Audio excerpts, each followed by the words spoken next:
Hi guys, nandito ngayon tayo sa site at pupunta tayo para i-check yung progress nila.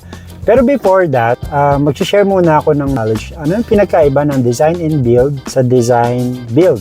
Pag sinabing design and build with an N, pwedeng ikaw ay isang contractor. Meron kang employees na architect and engineers. So sila yung magde-design nung pinapagawang bahay ng client. Tapos under your management yon, yung mga architect, mga engineer.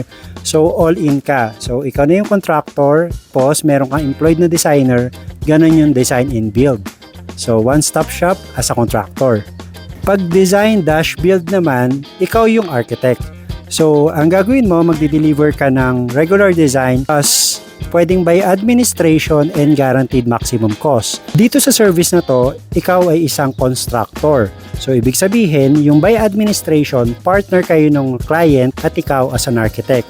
Yung by administration, so ikaw yung magde-delegate ng mga taong ilalagay, yung mga tools na gagamitin, yung mga labor, pag-procure ng materyales. The owner naman or the client, siya lang ang mag-finance. So basically, partner kayo. Pwede rin naman gumamit ng guaranteed maximum cost. Sa guaranteed maximum cost, magbibigay si architect ng projected construction cost, which is yun yung pagbabasihan nyo ni owner. So dalawa pa rin kayo doon. Since partner mo si owner, catch lang, dapat yung ibibigay na estimate ni architect hindi tataas ng 10%. For example, pag si architect nagbigay ng 10 million na estimate, dapat hindi mag-exceed ng 10% yung sosobra dun sa mismong project. Meron kang leeway na 1 million, which is the 10% of the 10 million. Pag sumobra dun, si architect ang magiging liable. So paano naman pag may savings? For example, yung project natin 10 million.